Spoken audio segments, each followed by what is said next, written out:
Bon, donc nous allons commencer. Je suppose que le titre de cette conférence vous a attiré, vous vous doutez un petit peu de ce que je vais dire.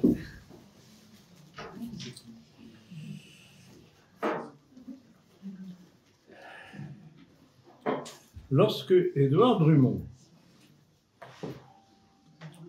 publia La fin d'un monde, qui faisait suite à son livre La France juive, deux livres qui devraient faire partie de toute bibliothèque de nationalistes français. Ce sont deux livres fondamentaux parce qu'ils expliquaient déjà ce qui était perceptible à l'époque de la pénétration juive dans les rouages de l'État, jusqu'au sommet de l'État, bien entendu.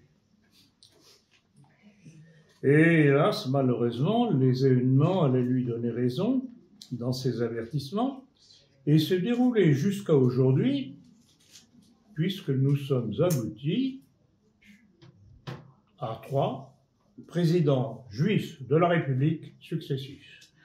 En entendant un 4e qu'on nous prépare avec le petit la France juive.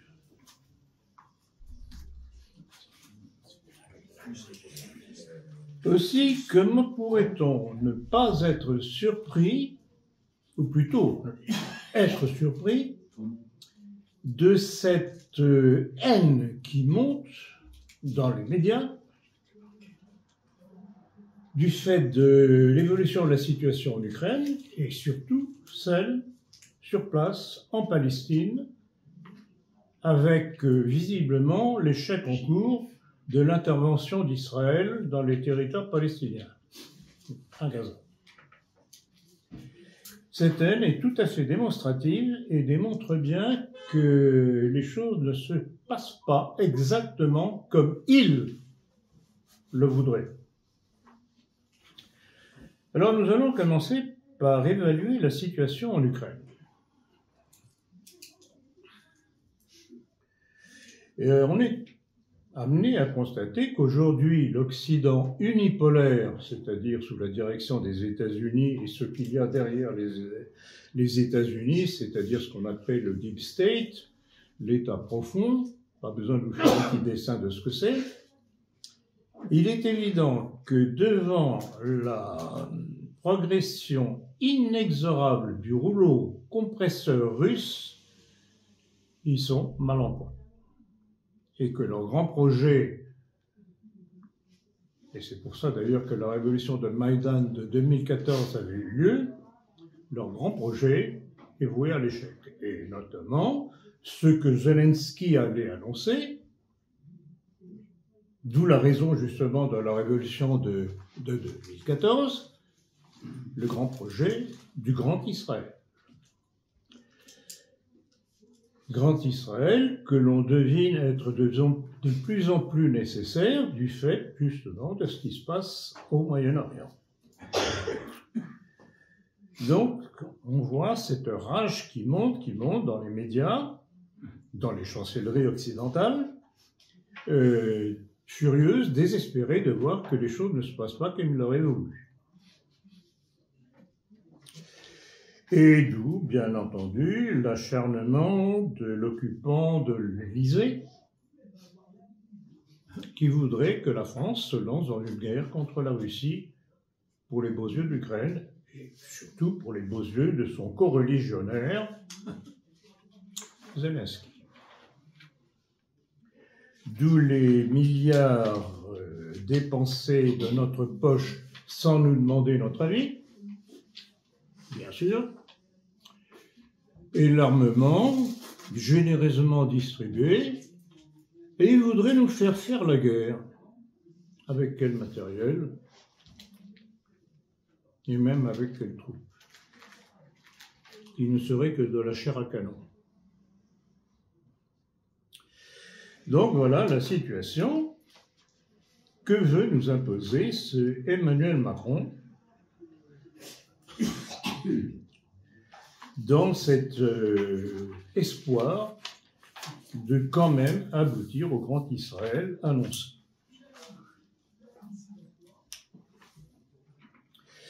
Alors, petit rappel de cette annonce de Zelensky, elle avait eu lieu le 3 février 2022 à Kiev, lors d'un entretien qu'il avait eu avec le président turc Erdogan. Ce qui montre bien la compatibilité entre ces deux hommes. Et je rappellerai à ceux qui me suivent déjà depuis un certain temps que j'ai toujours émis d'énormes doutes au sujet d'Erdogan, en disant que quand il disait quelque chose de bien, c'était vite suivi de quelque chose de douteux, et qu'en fait, il faisait la pute entre l'Occident et l'Orient. Un coup pour faire plaisir aux Russes, un coup pour faire plaisir à l'Occident. Donc, quelqu'un en qui on ne peut pas avoir confiance, et cela n'a rien d'étonnant, car la Turquie moderne d'aujourd'hui descend de la révolution des Dolmés, c'est-à-dire les marans turcs, qui avaient été à l'origine du massacre de l'Holocauste des Arméniens résidant en Turquie. Donc vous voyez, dans l'histoire, il n'y a pas de surprise, il n'y a pas de saute, il n'y a pas d'événement. Ah, c'est curieux, on n'aurait jamais cru ça. Ben si, c'est une suite logique. Et c'est ça l'intérêt de l'histoire, c'est que quand on se penche sur l'histoire, on se rend compte qu'à partir d'un point donné, d'une décision prise à un moment donné, on va aboutir logiquement à un point d'arrivée. C'est fatal.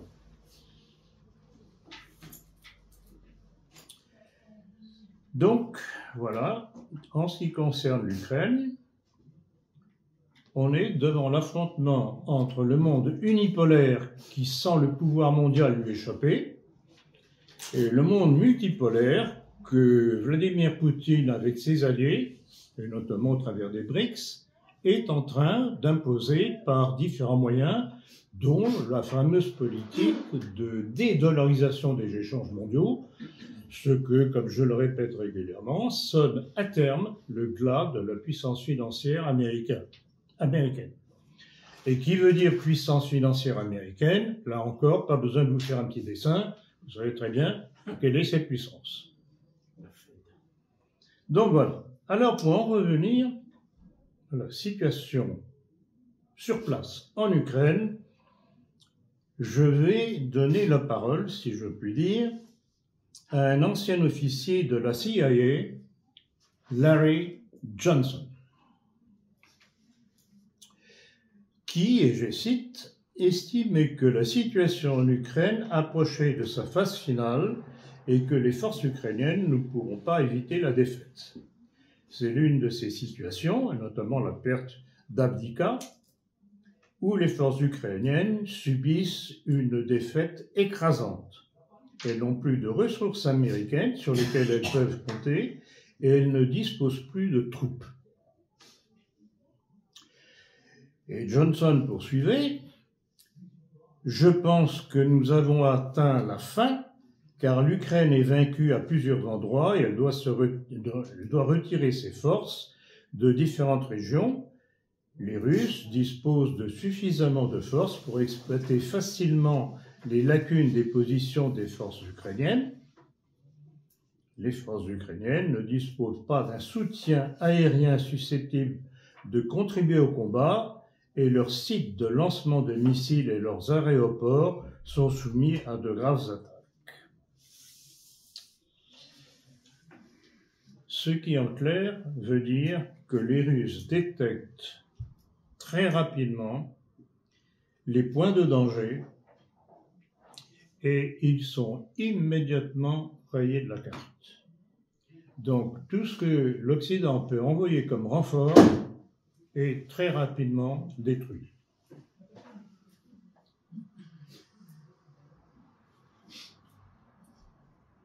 Et incontestablement, le contrôle de la ville d'Avdiïvka marque un tournant majeur dans la guerre en Ukraine.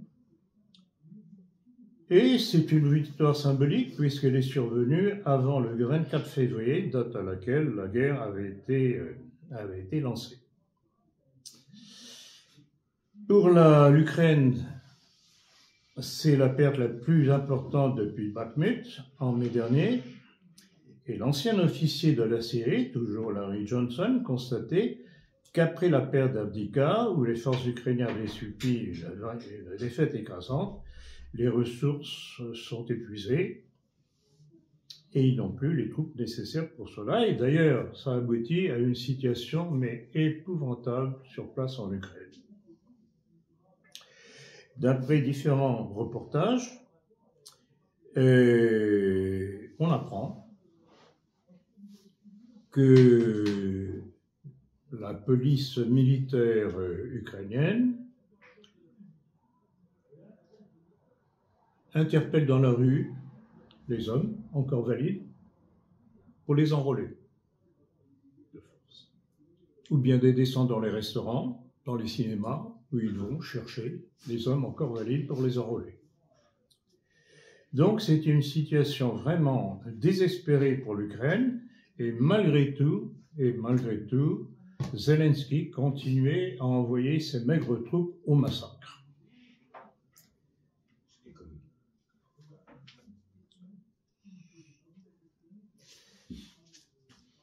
Alors, il y a tout de même un phénomène nouveau qui émerge, que j'ai découvert, un petit peu par hasard sur Internet, c'est que devant cette situation, les Ukrainiens commencent à être exaspérés, vraiment commencent à prendre peur, et qu'il émerge une résistance intérieure qui fait que deux choses se produisent, des sabotages des sites militaires ukrainiens et aussi l'information des troupes russes de là où il faut frapper. Donc il est évident qu'avec ces deux choses-là, l'Ukraine est vraiment très très mal partie. Et même un exemple de sabotage, des troupes ukrainiennes ont été empoisonnées, notamment dans l'alcool qu'ils aiment bien consommer.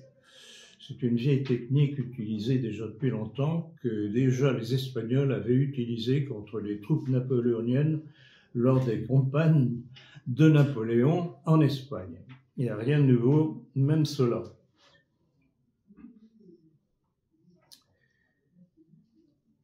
Donc voilà la situation réelle sur place. Et donc rien d'étonnant que la situation, comme le dit Larry Johnson, soit désespérée pour les Ukrainiens. Et je répète qu'en dépit de cela, pas question de négociation, parce que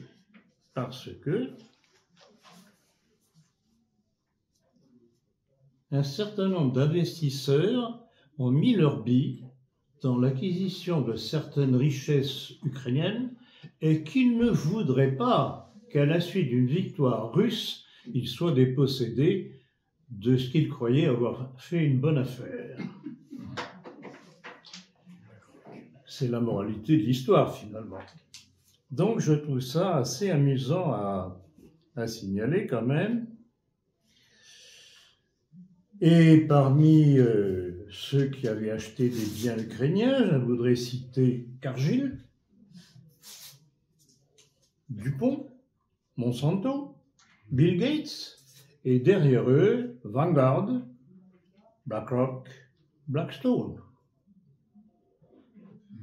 Donc vous comprenez bien que ces gens-là, vraiment, n'ont pas envie de perdre leur vie, d'où leur acharnement à faire continuer cette guerre au cours encore de dizaines de milliers de victimes ukrainiennes. Et alors, j'avoue que quand je mets tous ces éléments d'information ensemble, je me dis, finalement, le résultat de tout ça, c'est quoi ?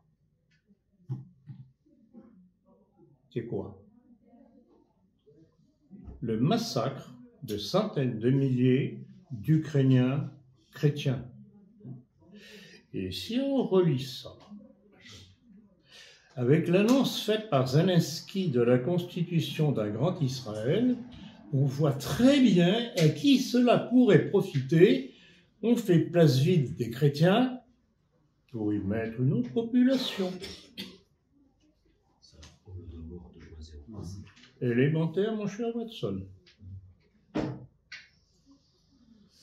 Donc, vous voyez, il est toujours bon de voir au travers des nouvelles ce qu'il y a de réellement derrière elles.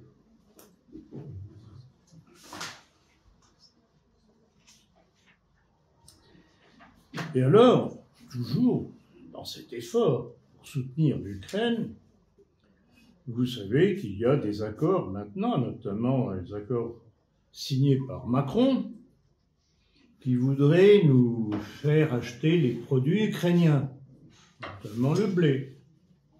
Et si je parle de cela, c'est que ça a un certain sens, ça a une certaine importance pour notre santé.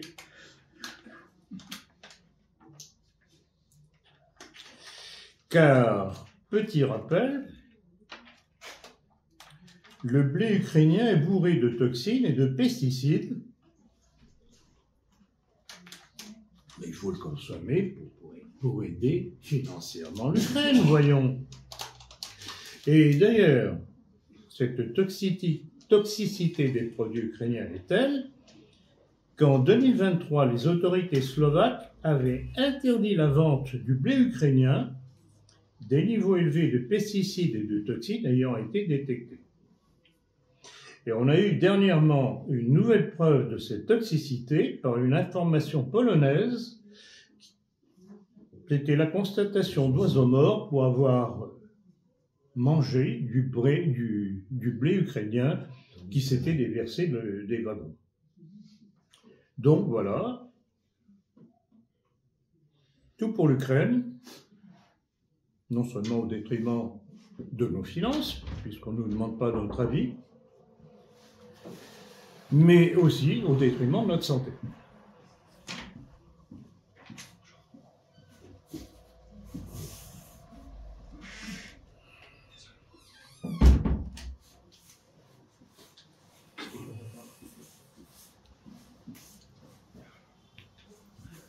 J'ai fait allusion tout à l'heure à ce qui se passait justement dans les rues des grandes villes ukrainiennes pour essayer de trouver des troupes supplémentaires.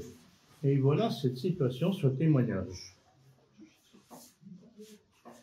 Les quelques hommes qui restent sont terrifiés à l'idée de quitter leur foyer, de peur d'être kidnappés, pour être appelés à la conscription forcée. C'est au point que certains ont demandé à leurs amis de leur casser les jambes pour ne pas être enrôlés. Cette guerre est une absurdité, une parodie. Le résultat a toujours été et reste clair. Les gens sont désespérés, complètement détruits et vivent dans un cauchemar sans fin. Je reviens tout juste d'Ukraine, où je rendais visite à des amis, raconte Maria Matsikluk, auteur de ces témoignages. Tout ce que nous avons entendu sur ce qui se passe en Ukraine est un mensonge. Tout ce que nous avons entendu, la réalité est beaucoup plus sombre, plus sinistre et sans équivoque, désespérée. Il n'est pas possible que l'Ukraine gagne cette guerre. Les Ukrainiens ont perdu plus d'1 million de personnes, fils, pères et maris, une génération entière est partie. Même dans le sud-ouest, où le sentiment anti-russe est ancien, les citoyens ont carrément peur de critiquer publiquement Zelensky, ils iraient en prison. Dans chaque village et ville, les rues, les hommes évitent les magasins, ce que je disais déjà tout à l'heure. Les opérations de recherche de l'armée ont lieu tôt le matin lorsque les hommes quittent leur domicile pour aller travailler. Ils leur tendent une embuscade et les kidnappent dans les rues. Et en 3 ou 4 heures, ils sont inscrits dans l'armée et emmenés directement sur les lignes de front avec une formation minimale, voire aucune. C'est une condamnation à mort.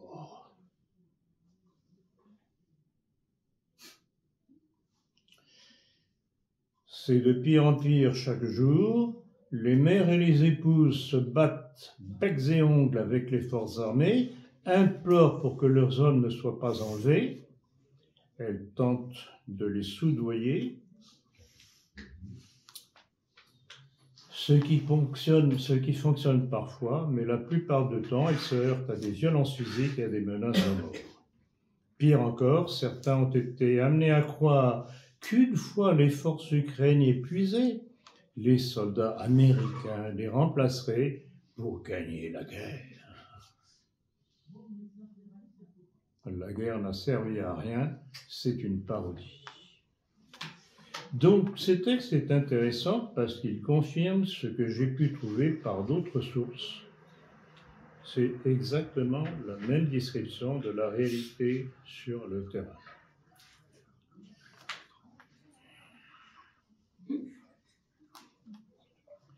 Et résultat de cette situation, comme je le disais tout à l'heure, elle sert à éliminer la population non juive d'Ukraine. Telle est donc la réalité pathétique sur le terrain, dans le témoignage de Maria Matejluk, reproduit sur le site Numidia Liberum. Ça, je vous recommande ce site, il y a beaucoup de choses intéressantes.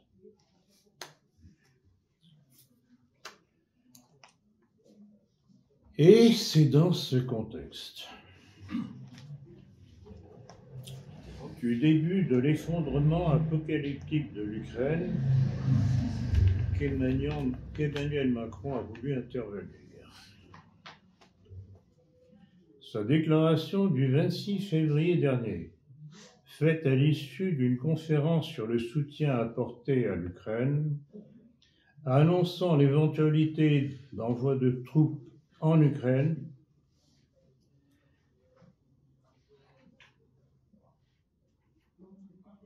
décrit vraiment toute la malfaisance de cet individu. Il avait décrit: il n'y a pas de consensus aujourd'hui pour envoyer de manière officielle, assumer et endosser des troupes au sol, mais en dynamique, rien ne doit être exclu. Nous ferons tout ce qu'il faut pour que la Russie ne puisse gagner cette guerre. Nous ferons tout ce qu'il faut pour éviter que la Russie puisse gagner cette guerre. Tout est là, ce qui correspond à ce que je disais déjà tout à l'heure, l'affolement du monde unipolaire devant la victoire évidente de la Russie en Ukraine.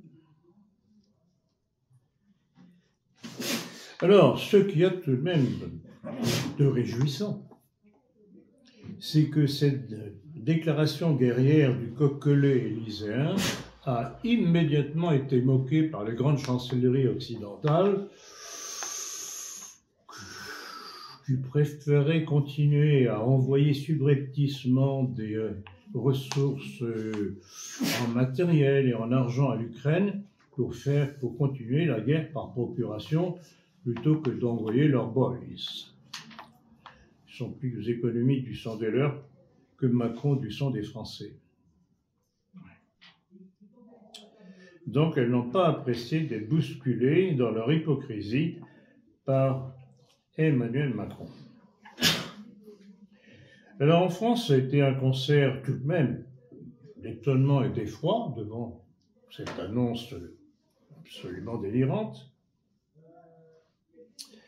D'autant qu'Emmanuel Macron a annoncé aussi en même temps l'achat massif de Rafale, les avions, pour remplacer les Mirage 2000 qu'il avait l'intention de donner aux forces ukrainiennes. Tout ça avec notre argent, bien sûr.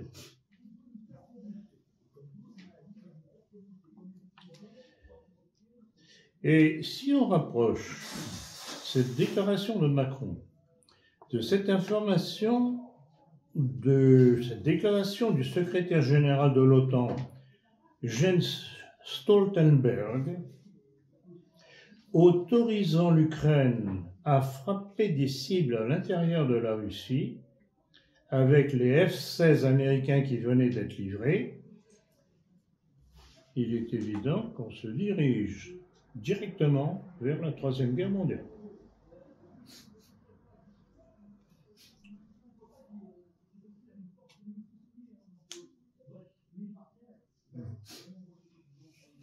Sentant son pouvoir mondial lui échapper, il escompte, comme avec la Deuxième Guerre mondiale, porter un coup d'arrêt à la puissance russe, comme il avait si bien réussi contre la puissance du Troisième Reich. La seule différence, c'est que la puissance russe d'aujourd'hui n'a aucune commune mesure avec la puissance que pouvait avoir le Troisième Reich.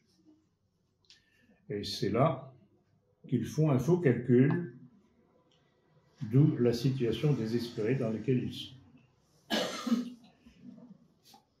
La réponse de Vladimir Poutine, d'ailleurs, n'a pas tardé, avertissant que l'Ukraine pourrait ne pas être la seule cible en cas d'agression sur le territoire russe. Donc, vous voyez, d'escalade en escalade, où tout cela pourrait mener. Alors, je voudrais signaler, entre autres réactions, tout de même, des gens pourtant bien sages, habituellement, Natacha Polony, Pierre Lelouch.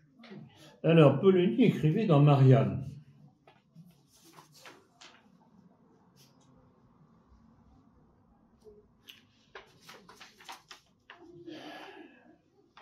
Macron envisage d'envoyer des troupes en Ukraine. Réveillons-nous ou ce sera la guerre totale. Quant à Lelouch, dans le Figaro, le sage Figaro du 27 février 2024, il rappelle, je cite, « Les volte-face permanentes du président, totalement illisibles pour ses alliés et dangereux pour les Français et les Européens. » On ne peut pas dire que l'ensemble des milieux politiques nationaux ou internationaux ait applaudi les paroles guerrières de cet individu. Alors, comment expliquer justement ces déclarations ?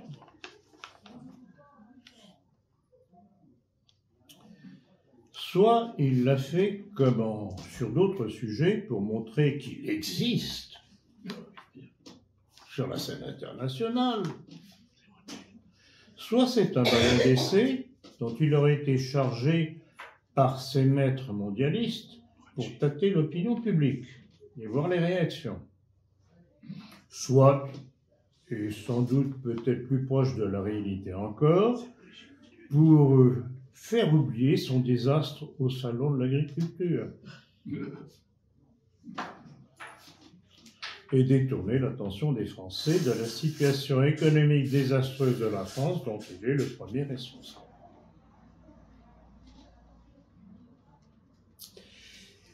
Et comme en toute chose, il est toujours intéressant de voir qui est contre, j'en ai fait état maintenant, et qui est pour.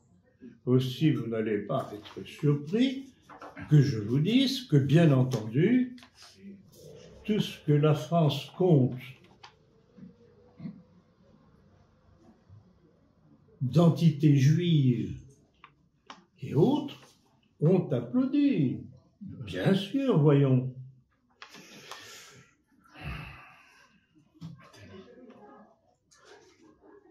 Immédiatement, on a eu l'inévitable pousse à la guerre, Bernard-Henri Lévy, bien sûr.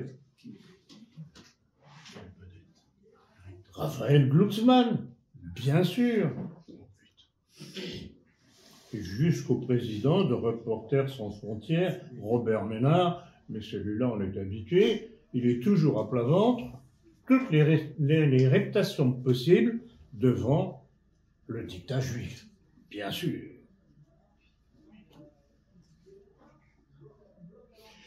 Et puis, bien sûr, il ne faut pas l'oublier celui-là, sur TCN le 28 février 2024, héroïque, Bernard Kouchner. Vous vous rappelez celui qui transportait les sacs de blé sur son dos? C'était à l'occasion de quoi je ne me rappelle plus, qui faisait semblant de vouloir. Or, rappelez-vous, il a été le bourreau des Serbes dans la guerre du Kosovo. Avec Chirac. Trafic d'organes.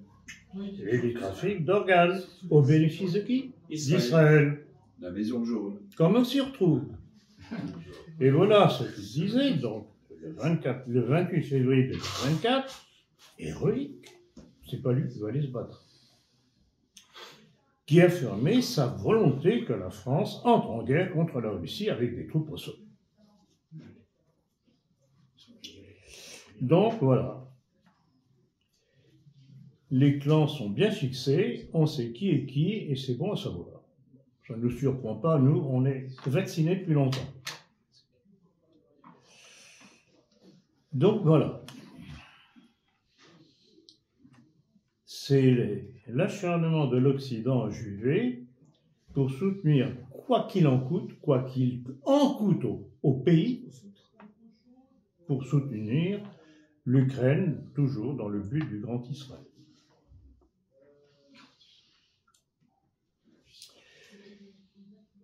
Conjointement à cela est encore plus dangereux. Avez-vous ouï dire de la loi de programmation militaire?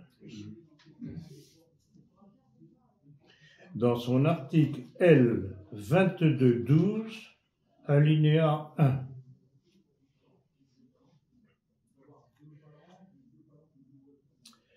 C'est d'ailleurs un tour de passe-passe. Or, que stipule cet article à l'alinéa 1? Écoutez bien.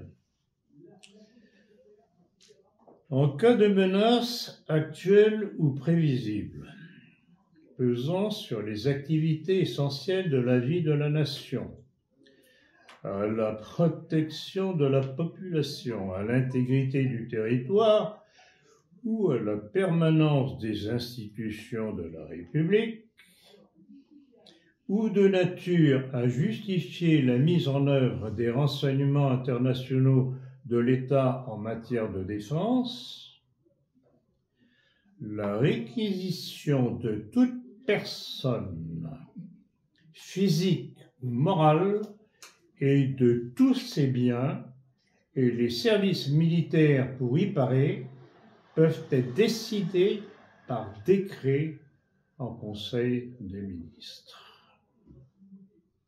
Voilà ce qui potentiellement nous menace. Et on nous dit qu'on est en démocratie. Bien sûr. Tout était donc déjà préparé pour nous faire cette guerre, qui n'est pas la nôtre, mais celle des intérêts juifs. Et quand on pense que cet individu, Emmanuel Macron, a le pouvoir de mettre la main sur le bouton de nos forces de dissuasion atomique, vous voyez ce que je veux dire. Et voilà pourquoi il devient de plus en plus urgent de se débarrasser de cet individu de quelque moyen que cela soit.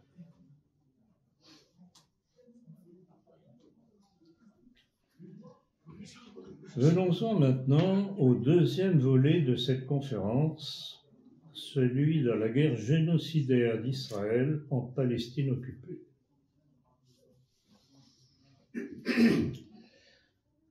Il est nécessaire de faire un petit peu d'histoire sur l'origine de ce conflit qui a commencé avec les déclarations Balfour de 1917 qui octroyaient aux Juifs un foyer juif en Palestine.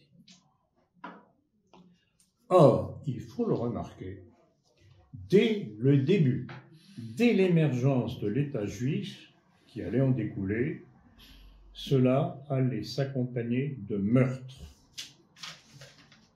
d'une série de crimes. Tout d'abord, alors que l'Angleterre, par la déclaration Balfour de 1917, fut responsable de la création de l'État d'Israël, en 1939, en réponse à une succession de révoltes arabes contre l'installation du foyer juif, la Grande-Bretagne avait été amenée à restreindre l'immigration juive en Palestine.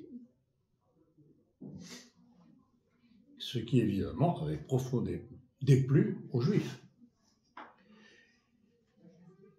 Et le 22 juillet 1946, l'hôtel King David à Jérusalem, qui abritait les services officiels britanniques, était pulvérisé, bilan 91 morts.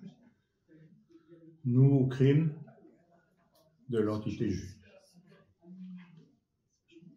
Donc, je répète bien, dès ses débuts, l'État naissant d'Israël naissait dans le crime.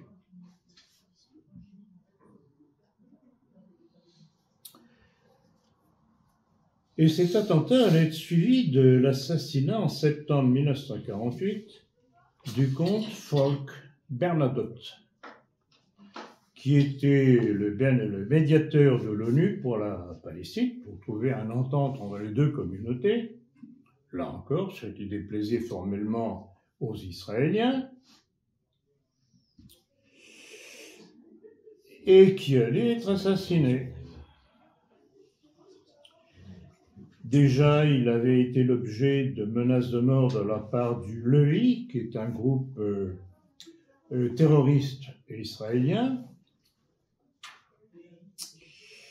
Et effectivement, le 17 septembre 1948, Bernadotte, qui était accompagné par le colonel André Serrault, qui était chef des observateurs de l'ONU, traversait Jérusalem quand ils furent bloqués par 4 assaillants en uniforme israélien qui arrêtèrent le véhicule et les liquidèrent. Autre crime. Et aujourd'hui, en commémoration de cet acte héroïque, le ministère de la Défense israélien propose un ticket permettant de visiter à Tel Aviv le musée du LEI et 2 musées célébrant l'action des terroristes de l'Irgun et de la Haganah, et un autre sur Tzahal, la valeureuse armée israélienne qui tire sur des civils palestiniens sans défense. Voilà pourquoi il faut rappeler ces crimes d'Israël, car le monde arabo-musulman crie vengeance, à juste titre. Or, ces crimes ne furent pas les seuls.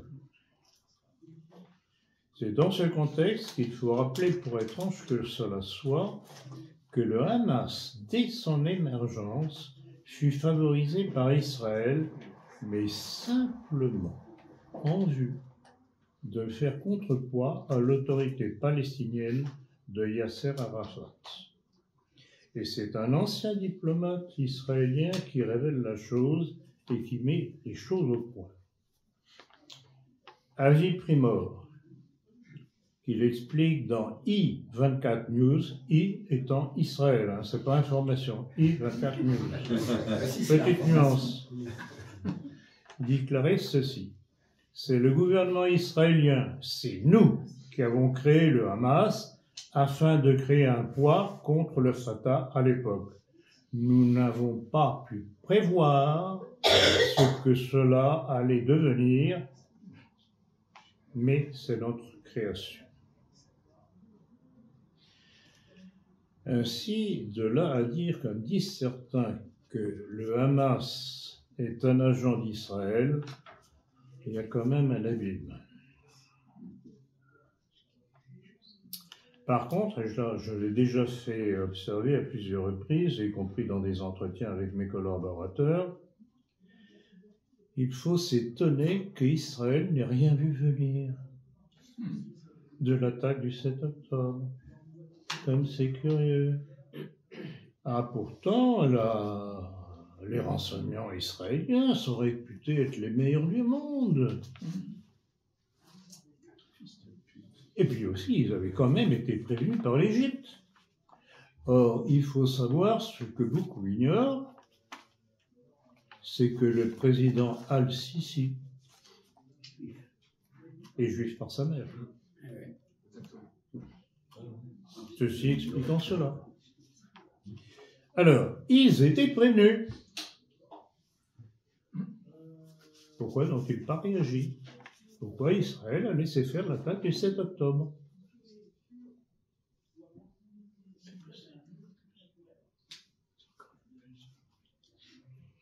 Et je pense que l'explication en est toute simple. C'est que les autorités israéliennes étaient parfaitement au courant et ont volontairement laissé faire cette attaque pour avoir un prétexte à l'écrasement de la Palestine. Et cela rappelle quelque chose qui s'était déjà produit dans l'histoire. Rappelez-vous la provocation de Roosevelt vis-à-vis des Japonais. D'abord par le blocus imposé à l'économie japonaise, en dépit de tout ce que les Japonais ont essayé comme discussion avec les États-Unis. Roosevelt les a provoqués, ça a entraîné Pearl Harbor, qui était l'événement qu'attendait Roosevelt pour pouvoir entrer en guerre, alors que les Américains ne le voulaient pas. Donc voilà, provocation, et c'est comme ça que s'écrit l'histoire. Se fait l'histoire. Donc la non-intervention de Tsahal fut un piège. Ça, c'est absolument évident. Et cela allait servir à Netanyahou. Netanyahou, et on savait déjà depuis un certain temps qu'il avait quelques petits problèmes avec la justice israélienne du fait de tous ces trafics. Et que, évidemment, cela tombait à point pour lui de détourner l'attention de ses coreligionnaires en jouant au grand chef de guerre, en lançant cette offensive meurtrière contre le Hamas. Donc voilà, et puis petit détail en passant, on sait que sur les rivages de Gaza, il y a de riches gisements de gaz, de pétrole, donc ça permettait aussi de mettre la main dessus. Donc c'est pas perdu pour tout le monde, bien entendu. Par contre, il y a une chose qui me semble évidente, c'est que bien qu'ayant sciemment laissé faire cette attaque du 7 octobre, Israël ne s'attendait pas à la sévérité de ce qui est arrivé. Et là, pour eux, ça a été c'est une humiliation, d'où la rage qui explose aujourd'hui, pas sur le terrain, parce qu'on se rend compte que sur le terrain, ils patinent, ils n'arrivent pas à défaire les troupes du Hamas, mais en se vengeant par voie aérienne à l'aide des bombes humanitaires américaines sur la population civile palestinienne. Et leur perversion est telle que périodiquement ils disent voilà, on va attaquer à tel endroit, aller à tel endroit. Ils poussent les populations palestiniennes vers un endroit et quand elles sont bien amassées, ils les bombardent. Et cela entraîne quoi? De la protestation, de l'Occident, de la conscience universelle. Soit rien, soit quelques petites parlottes.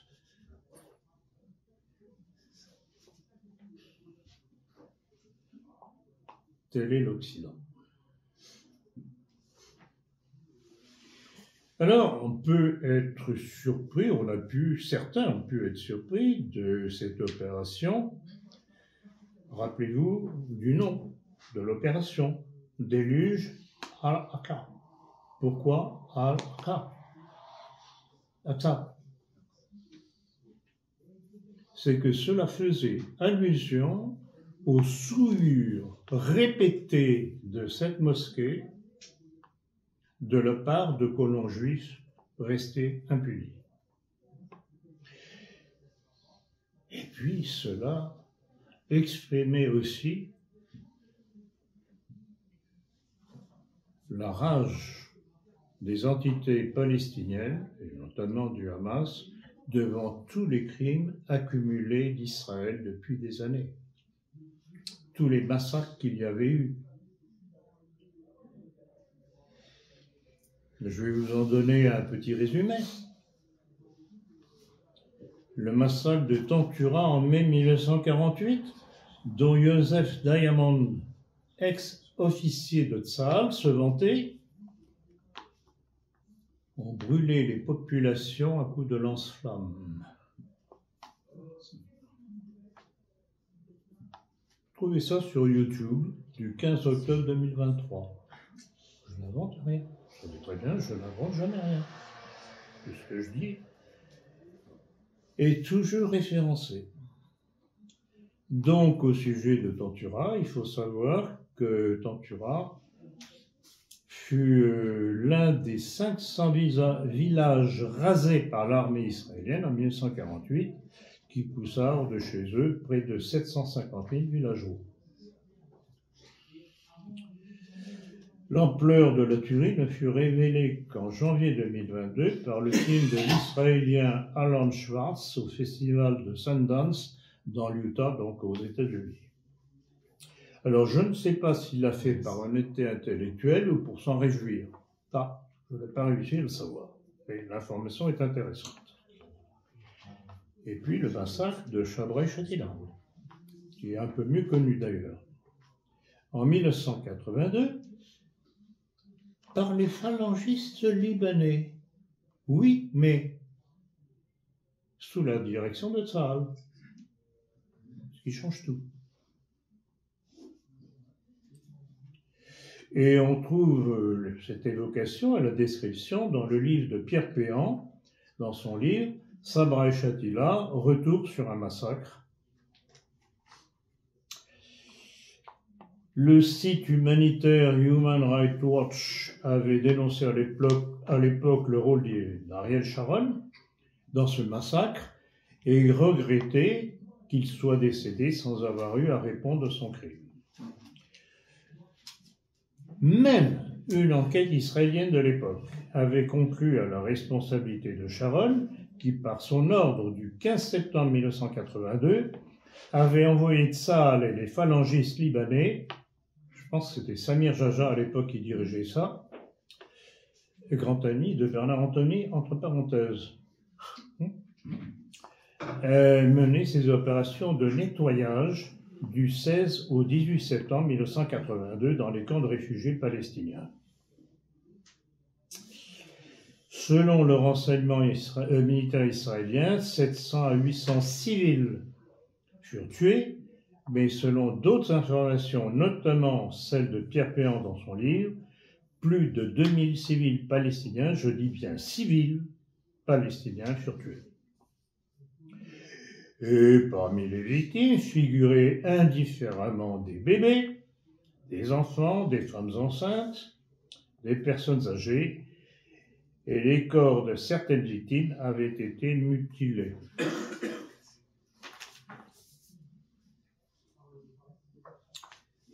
La conscience universelle, l'avez-vous entendu?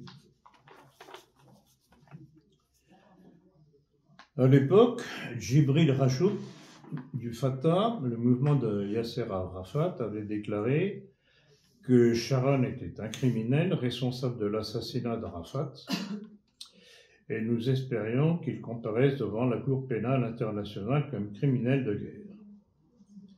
Et effectivement, ces accusations sont absolument justifiées, car jusqu'à la mort de Arafat en 2004, Sharon avait été systématiquement menacé de mort par Sharon.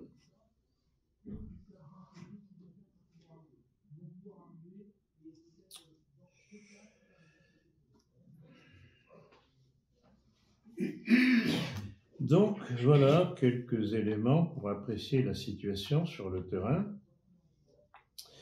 Et aujourd'hui, on se rend compte que Israël, se sentant impuissant sur le terrain dans l'affrontement avec les militants du Hamas, je le répète, se venge sur les populations civiles à l'aide des bombes JDAM, je ne sais pas ce que c'est, mais en tout cas, très haute puissance fournie par les États-Unis. Et ils ont ciblé successivement tous les hôpitaux de Gaza, dont celui de Ali Arabi, l'église Saint-Porphyre et d'autres lieux saints sous prétexte qu'ils abritent des terroristes. Un prétexte fallacieux, mais ils s'en servent parce que tous les sites religieux chrétiens, évidemment, dérangent le judaïsme.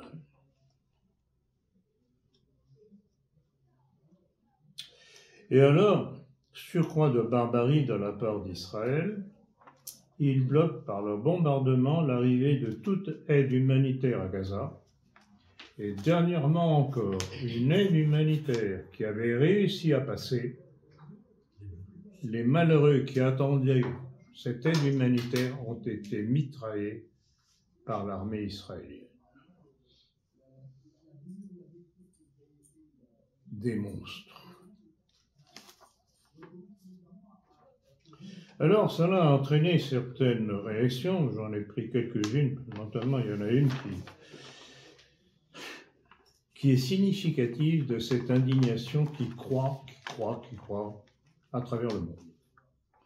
C'est celle de Süleyman Sezen, l'un des responsables du parti d'Erdogan. Eh oui, même dans le parti d'Erdogan.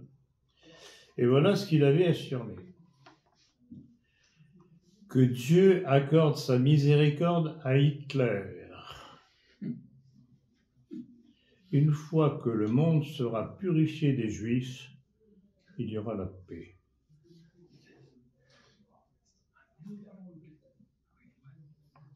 Quant à l'ancien ministre des Finances Yanis Varoufakis, il déclarait que ni lui ni son parti ne condamneraient jamais l'attaque du Hamas contre Israël.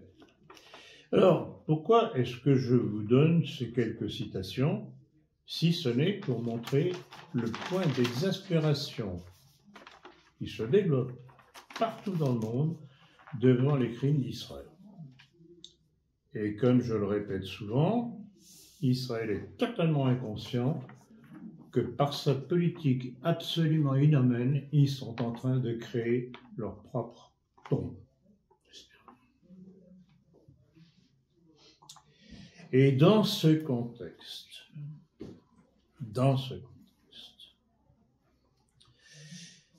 il est lamentable de voir à quel point certains généraux français s'aplatissent devant les crimes d'Israël.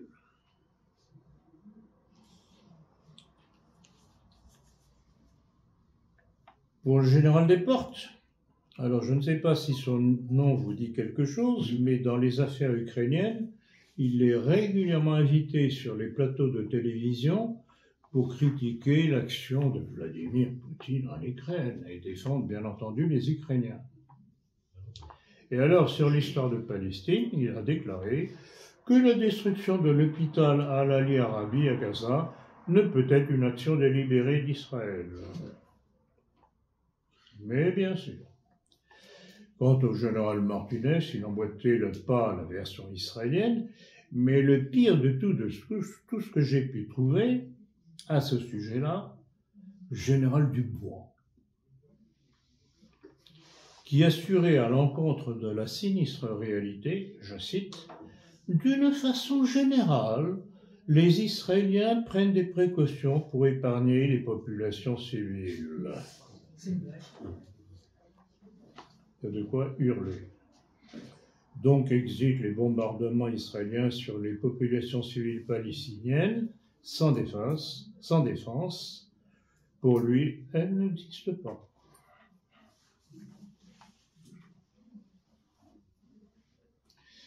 Et devant cet aplatissement de cet Occident officiel,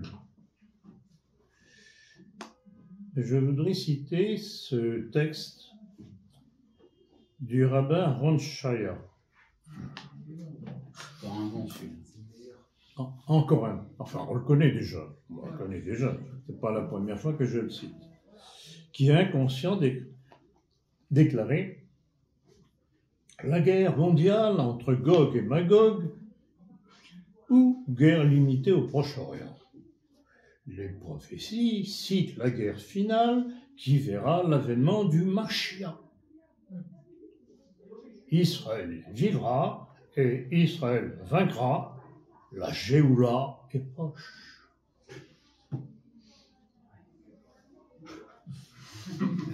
Ces gens sont des malades. Non seulement des criminels, mais des malades.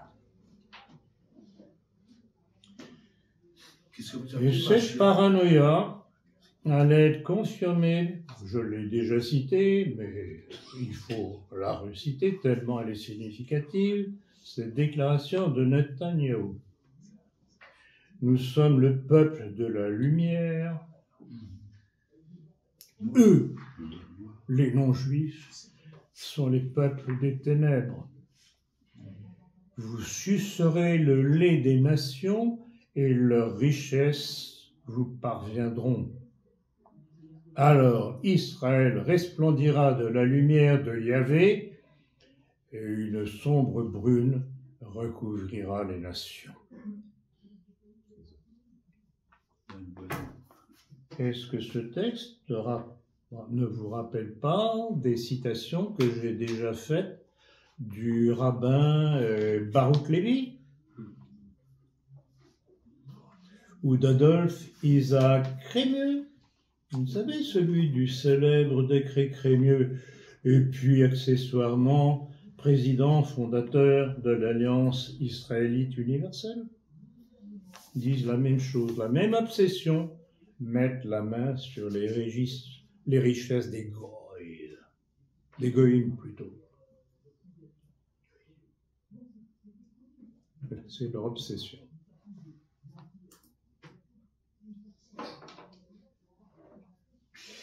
Et qui plus est, Netanyahou, il n'est pas le seul, d'autres dirigeants juifs aussi, ne cessent de faire référence, là aussi j'en ai parlé, mais il faut le rappeler, il faut toujours rappeler les choses,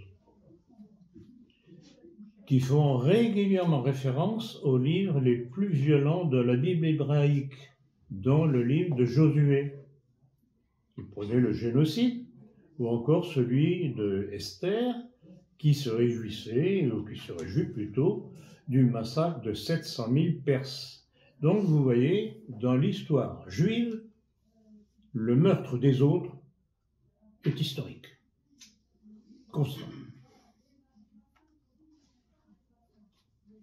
Et est en parfaite continuité avec la tradition biblique des massacres.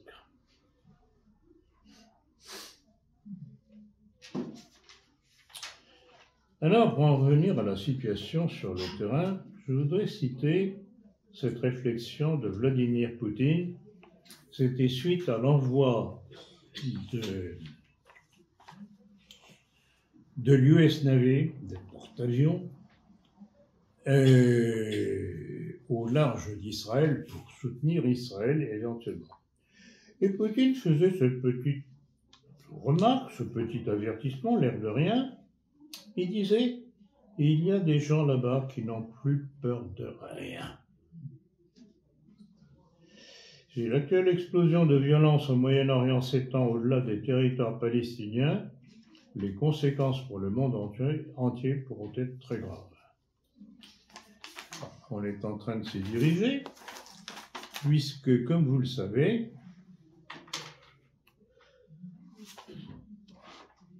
avec l'intervention, et là on est tout de même un petit peu sidéré, l'intervention d'un petit pays comme le Yémen, qui est en train de paralyser le trafic maritime régional. Je voyais encore dernièrement, et j'ai la photo d'ailleurs en plus de ça, ils ont coulé un pétrolier britannique en flammes, ping, tac. Donc, ils ne se rendent pas compte, comme Poutine leur disait, attention, vous ne savez pas ce que vous faites, ça va mal se terminer. Mais le problème, Poutine a tout à fait raison, mais il faudrait se souvenir quand même que les Juifs sont prêts à tout. D'où se rappelle d'une déclaration d'Ariel Sharon, alors qu'il était Premier ministre, quand il disait qu'il était prêt à déclencher la Troisième Guerre mondiale si l'existence d'Israël était en jeu. Ces gens sont des malades. Ils sont capables d'agencer la fin du monde s'ils croient pouvoir se sauver ainsi. Peut-être que ça fera venir le Mashiach. Non, mais on en est là.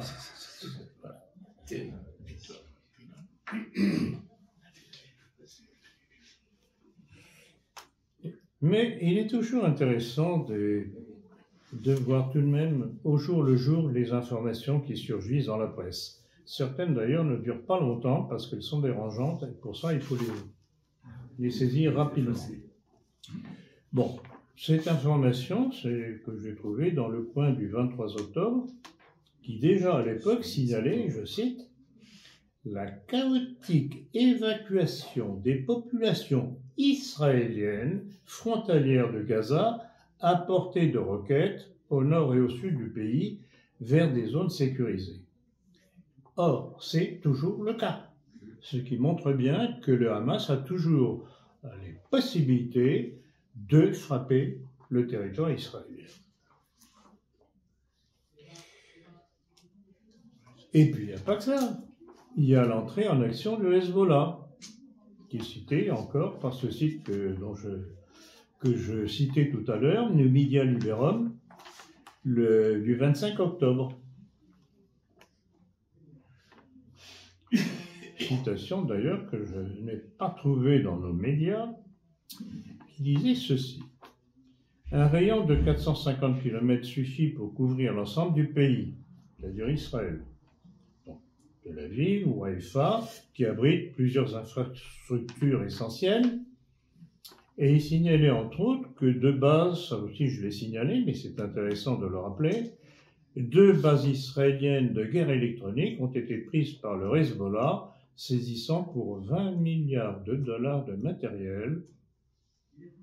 Et le Figaro du 22 octobre confirmait le nord d'Israël est sous le feu du Hezbollah. Ce qui veut dire qu'Israël a affaire à deux fronts. Interne avec le Hamas et aux frontières avec le Hezbollah, sans oublier les Houthis yéménites dont j'ai parlé tout à l'heure.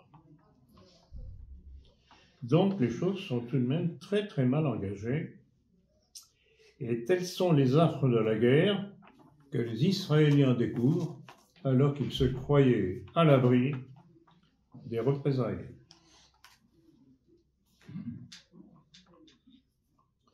Il y a aussi une chose que très rapidement j'avais citée, que j'avais annoncée plus tôt, c'est qu'à partir du moment où Israël serait obligé d'envoyer des troupes sur le terrain pour essayer, comme ils le disent, de libérer les otages et puis de contrer les militants du Hamas, les choses allaient mal tourner pour Israël. Et j'ai expliqué comment ça allait se passer. Que les troupes, les Tsahal, allaient se trouver face à des attaques surprises de militants du Hamas qui émergeaient de leur tunnel, faisaient leur coup et replongeaient dans leur tunnel. Ni vu, ni connu. C'est exactement ce qui se passe, d'où la casse dont on nous parle à peine, mais que l'on décèle dans les sites israéliens. Je suis abonné à plusieurs sites israéliens, c'est très significatif. Jour après jour, on voit le nombre de victimes dans les troupes de Tsahal.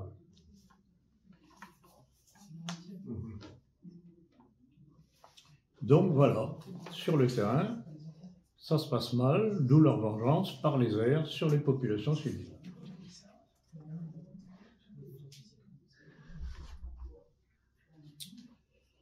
Et leur rage est telle, bon, je signalais déjà qu'ils ont bombardé les hôpitaux, mais ils bombardent aussi les ambulances qui amènent les victimes des bombardements dans les hôpitaux, ce qui en reste. Donc vraiment une guerre totalement inhumaine. Et j'ai cité tout à l'heure ce fait divers, entre guillemets, qui a été tout de même signalé dans les médias, cette foule palestinienne qui attendait l'aide humanitaire qui avait réussi à passer. Bilan du mitraillage des troupes israéliennes, 159 morts et entre 756 et 1000 blessés, selon un communiqué indigné de l'Afrique du Sud et relayé par le Brésil, qui est cité, vous pouvez trouver cela sur le site de Cradle du 1er mars dernier, où on voyait les images du massacre. Donc ce n'est pas du tout une propagande de guerre imaginée par le Hamas, c'est hélas réel et documenté.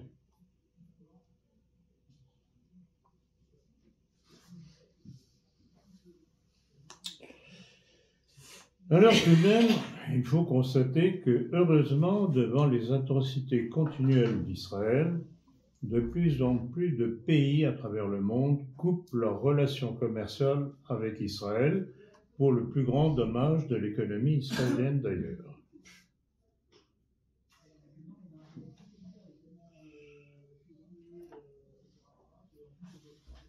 Et il est intéressant de voir encore un témoignage d'un militaire américain.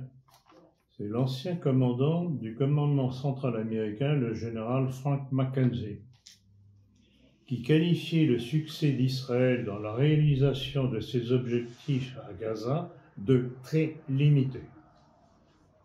Et sur le réseau américain CBS, il confirmait, concernant justement l'action d'Israël, ils se sont fixés un objectif qui est de supprimer au niveau politique et militaire le Hamas. Lors de leur incursion, ils n'ont réussi jusqu'à présent, ni l'un ni l'autre. Telle est donc la situation sur le terrain. Et qui plus est lourde de menaces pour Israël dernièrement, les différentes factions palestiniennes ont été invitées à Moscou. Invitées à Moscou. Et on constate ainsi que, visiblement, Vladimir Poutine entre en lice dans cette affaire et cherche à unifier les différentes factions palestiniennes pour en faire une force cohérente et plus efficace. Donc toutes les factions ont été invitées, notamment le Fatah et le Hamas, bien entendu.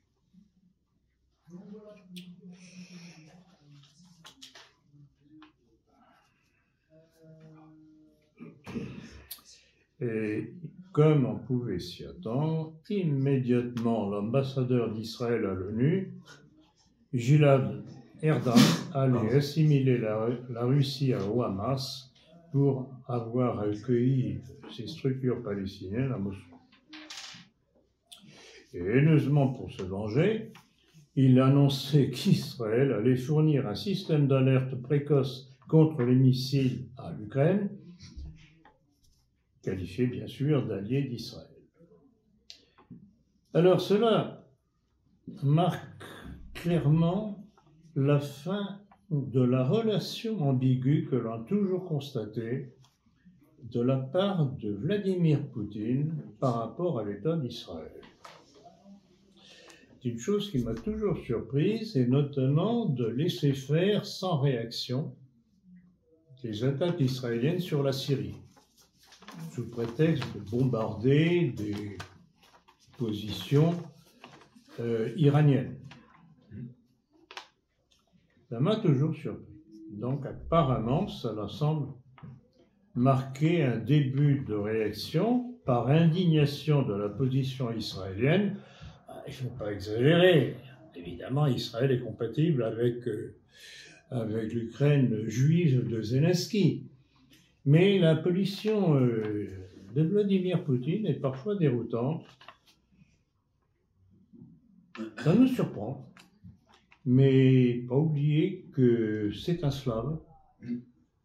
C'est différent. On n'est pas la même espèce. Ils ont peut-être une logique que nous n'avons pas. Et puis peut-être a-t-il quelques raisons pour le faire que nous ne connaissons pas. On prend ce qui est bon à prendre. Pour le reste, bon, on peut toujours s'interroger. Mais je tenais tout de même à signaler cela.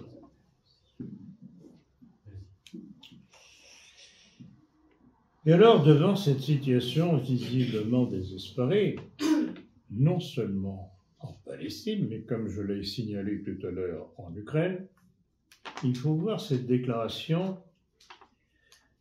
du secrétaire d'État à la Défense, Joe Biden.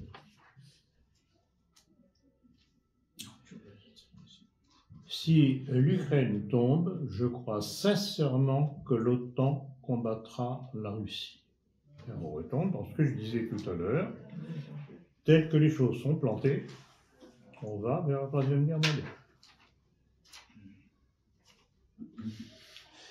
Et on voit justement à l'éclairage de ces différents développements dans les situations en Ukraine et en Palestine, à quel point ces deux conflits sont liés.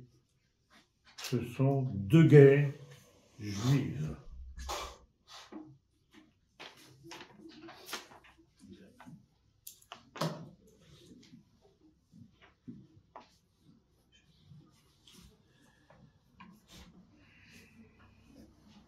Ce qui explique l'entêtement de l'Occident juivé à soutenir ces deux conflits, quoi qu'il en coûte, aux pays que leurs dirigeants font progressivement entrer en guerre contre la Russie. Dans les deux cas, il s'agit d'un État juif, celui établi aux dépens des Palestiniens, celui du Grand Israël qu'annoncerait Volodymyr Zelensky le 3 février 2022 à Kiev, planche de secours au cas où le premier Israël en Palestine ne survivrait pas. Voilà pour quelle cause le monde risque d'être mis à feu et à sang à nouveau pour les intérêts sous-jacents des deux premières guerres mondiales. Merci de votre attention.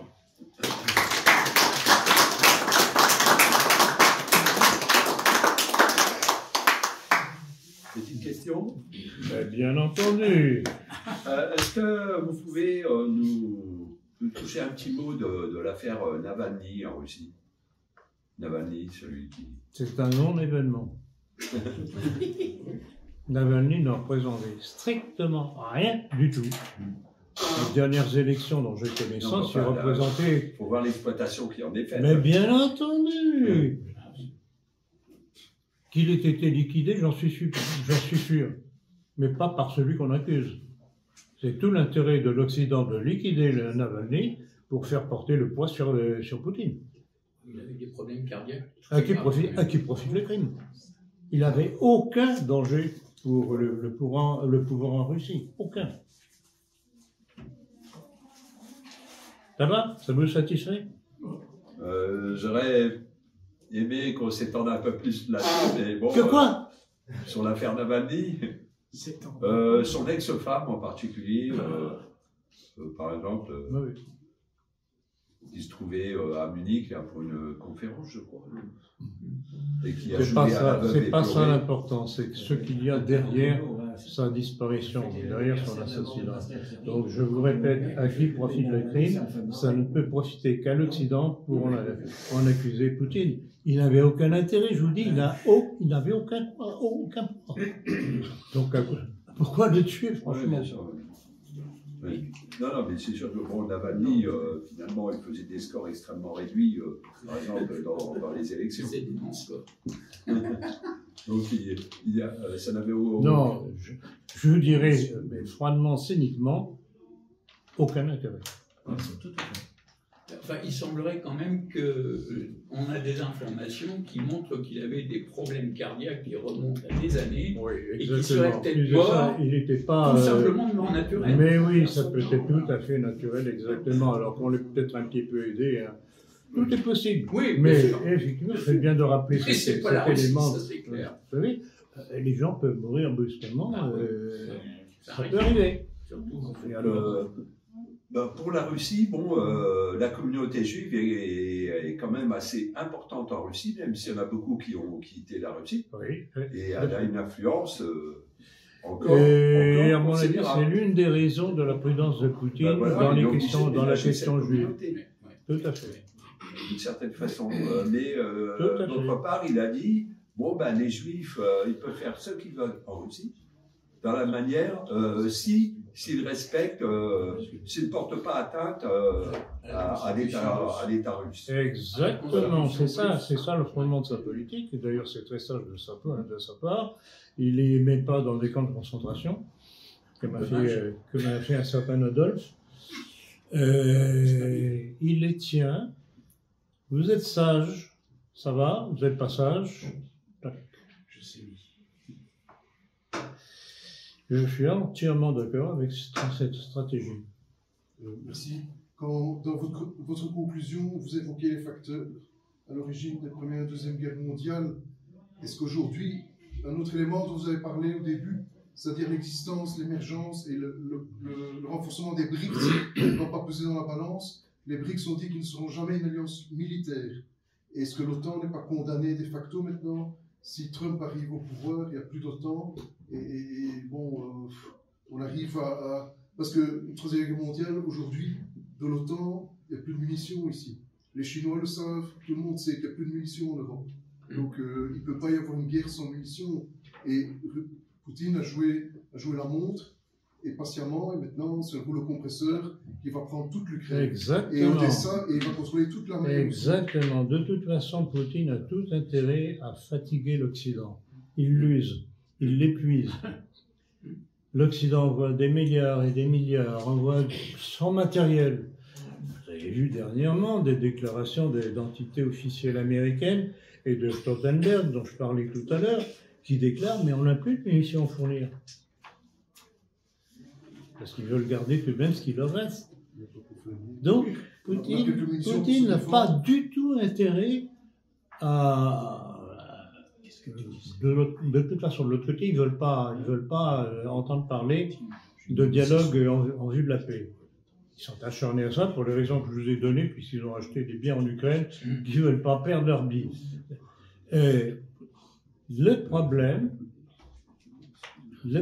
c'est que ils se rendent compte de leur impuissance et le danger pour la planète toute entière.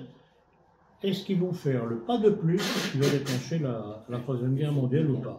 Or, les deux premières guerres mondiales, si on regarde les choses de près, ont été voulues dans le but de faire progresser le complot mondialiste, déjà depuis à l'époque.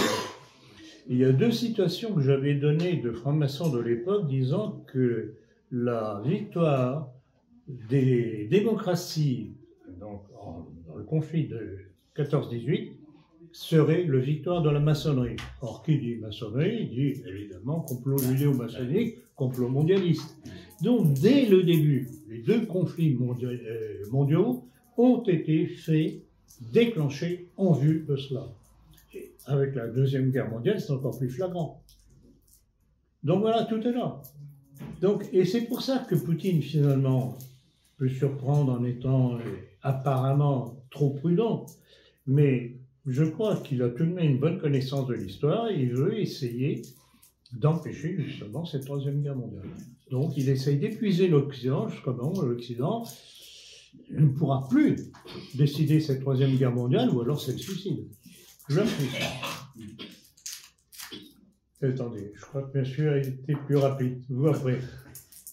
Par rapport aux déclarations de Macron, comme quoi il... Par rapport aux déclarations de Macron sur le fait qu'il veut tous nous envoyer en guerre, toute personne morale, toute personne physique, on voit déjà dans le camp occidental, il ne fait pas l'unanimité. Bien entendu. Donc déjà, c'est un peu râpé. C'est tout à fait raté. Comme monsieur vient de nous dire que nous sommes usés militairement. Tout à fait. De toute façon, quand on pense à Macron, il y a deux questions qui viennent. Est-ce que c'est un imbécile fini? ou est-ce que c'est un crétin fini? Non, Ou est-ce que c'est un criminel fini? Il abuse de la On peut drogue. dire les deux. On peut dire les deux. Alors, l'alliance des deux, c'est dangereux. Il est un petit peu choqué à la cocaïne, Oui, ça se voit. déjà. Certainement. D'ailleurs, il y a quelqu'un, je crois même que c'est une représentante du Rassemblement national qui lui a balancé ça, qu'il abusait, qu'il abusait un petit peu de la fumette. Donc, Non, de la coupe. Alors, ce que je voulais dire, c'est que sur le plan militaire, les avancées très lentes des armées russes correspondent à une prudence qui diminue au maximum les pertes du côté russe. mais évidemment, Exactement. évidemment. Donc, l'usure sur le plan stratégique, sur le plan mondial est un côté intéressant, et l'avancée lente mais prudente Inexorable. et raisonnée est efficace sur le plan. Tout à fait. Je l'ai signalé d'ailleurs. Je ne sais pas si vous êtes abonné à notre lettre d'information. Si. La politique, j'ai déjà dit à plusieurs reprises, il prend son nom et Et il use l'Occident. Je répète, il use l'Occident en épargnant ses troupes. Alors, madame, d'abord. Oui. Alors, je voulais intervenir concernant votre deuxième partie, c'est-à-dire sur Gaza. Je ne sais pas si vous avez écouté la dernière interview de Thierry Messant cette semaine. Alors, j'ai vu, mais je n'ai pas eu le temps de la lire en entier. Alors, je voulais savoir ce que vous en pensiez, parce que, en fait, lui, il pense qu'Israël a perdu la guerre.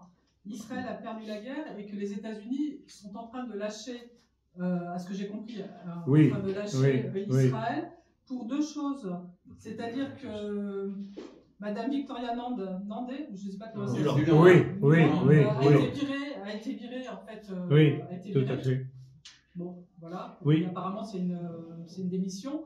Et de l'autre côté, il y a l'opposant israélien de Benjamin Netanyahou qui commence déjà sa tournée à Washington, en train de négocier, à Washington et à Londres. Donc, pour Thierry Messant, je crois qu'il a donné 2-3 signaux, mais moi j'ai relevé que ces deux-là. Ça signale qu'Israël a perdu la guerre, Netanyahou a perdu la guerre, et que les États-Unis, compte tenu des prochaines élections, sont en train de lâcher Israël. Voilà, je sais pas. Ça rejoint ce que j'ai dit tout à l'heure quand j'ai parlé de la situation en Israël. C'est C'est exactement pas sûr, ça. parce que Ouais, déjà, ça, si Trump... non, je suis entièrement d'accord, ça, incontestablement. Et Et c'est pour ça, d'ailleurs. Il s'appuie beaucoup sur les évangélistes C'est- répressionnistes. Madame, Oui.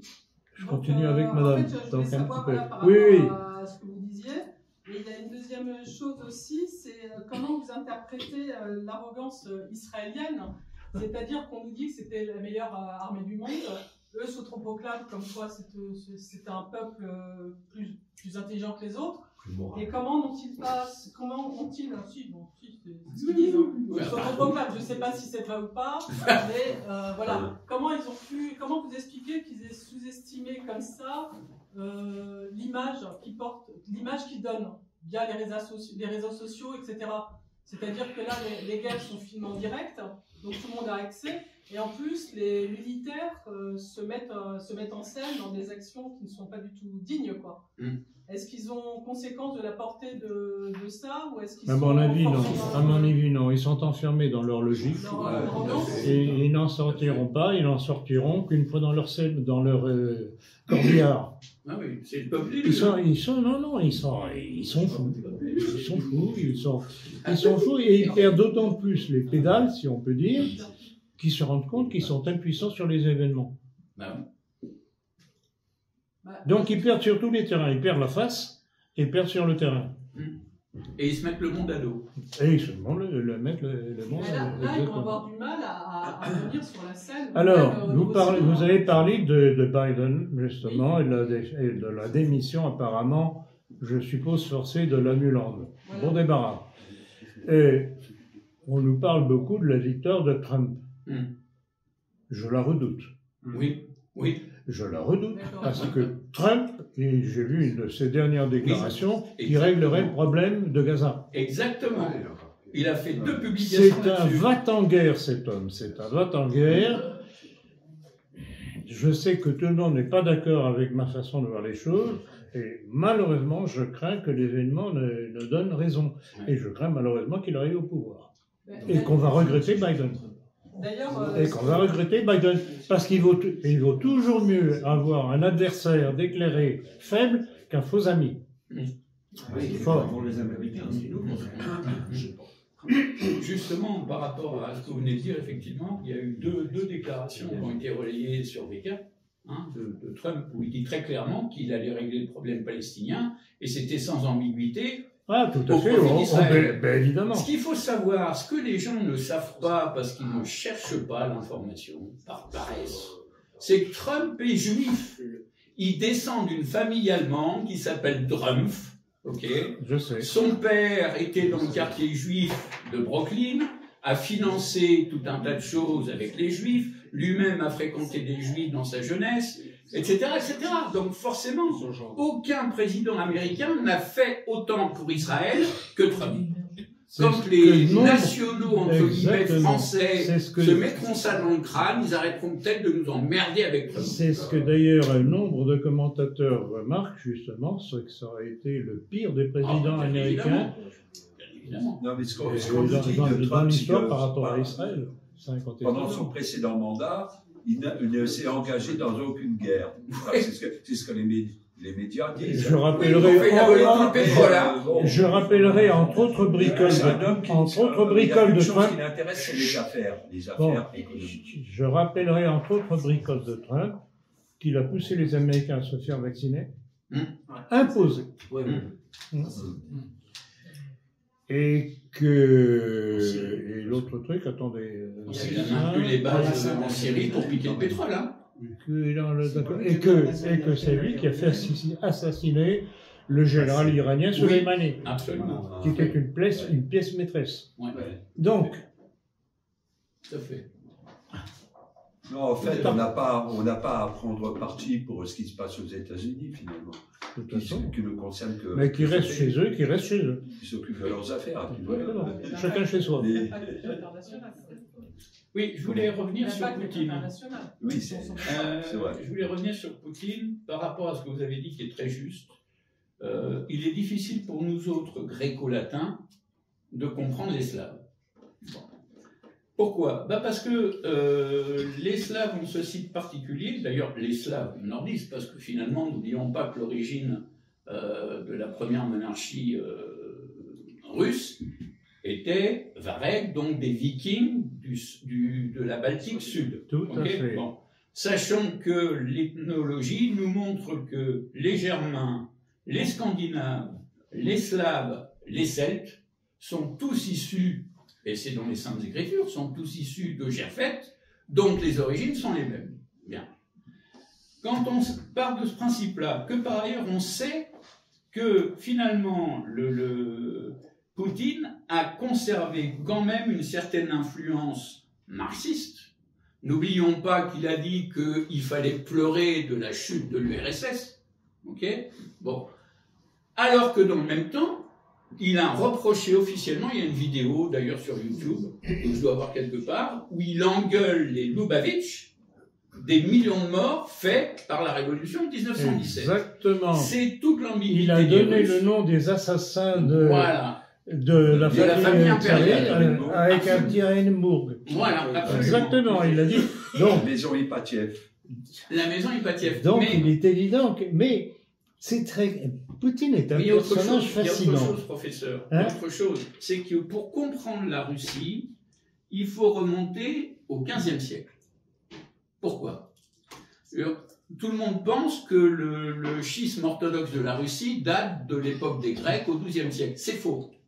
Le schisme russe remonte au XVe siècle après le concile de Florence.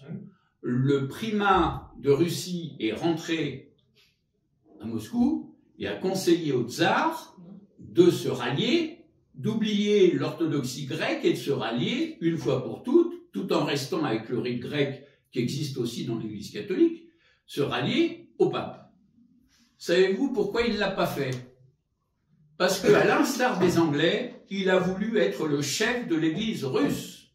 Quand vous savez ça, ça vous explique qu'ils n'ont jamais participé aux croisades. Ça vous explique pourquoi ils reprochent aux chrétiens latins le sac de Byzance, en oubliant de dire que c'est Byzance qui a tiré les premiers en s'alliant avec les Ottomans contre les croisés latins. Et donc, quand vous mettez tout ça bout à bout, vous comprenez pourquoi nous autres gréco-latins avons du mal à nous mettre dans la tête d'un Russe, qui en plus est dans la glaise jusqu'au genou, et que sa patrie ait raison ou tort, un Russe, il est russe. Et il défend son histoire, même si elle est marxiste, même si elle est juive. Exactement. Voilà, ce qui est d'extraordinaire, ce qui est d'extraordinaire avec Vladimir Poutine, et là vous avez tout à fait raison de rappeler qu'il est toujours sensible à l'épopée de la Russie soviétique. Ça, incontestablement.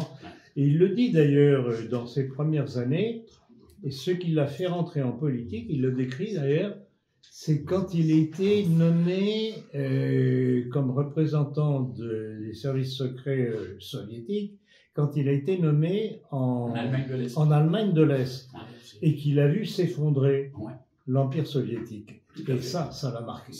Il y avait à travers cela un réflexe de nationaliste. Oui, tout à fait. Pour aussi curieux que ça le puisse paraître.